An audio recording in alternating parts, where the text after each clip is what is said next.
Stair case का अलग अलग प्रकार होता है। जैसे ये वाला जो स्टेयर केस आपको यहाँ नज़र आ रहा है, ये है आपका डॉग लेग स्टेयर केस। मतलब इसके अंदर में यहाँ पर वेस्ट स्लैब इंक्लूड है।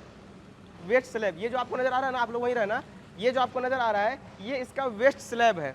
आपने कई बार देखा होगा स्टेयर केस में ये नहीं होता, जैसे ऊपर स्टेप बना हुआ है वैसे ही नीचे ही बना हुआ होता है, तो उसको बोलते हैं फोल्डेड स्टेयर केस।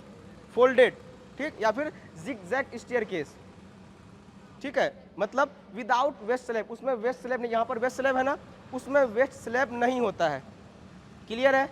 उसके बाद अब ये देखो, यहाँ से लेकर यहाँ तक जाने के बाद आपको ऊपर में कुछ दिख रहा है ऐसे रुका हुआ, तो ये वाला पोर्शन जो है ना पूरा, ये है एक फ्लाइट, और ये है उसकी सेकंड फ्लाइट, दूसरी फ्लाइट, और एक फ्लाइट और दूसरे फ्लाइट के बीच में जो आपको नज़र आ रहा है वो है आपका लैंडिंग।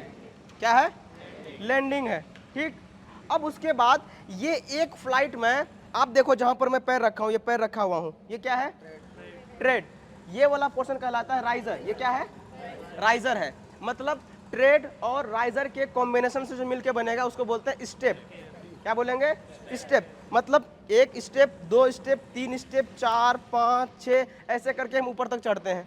तो ये नंबर ऑफ स्टेप डिसाइड कैसे होता है?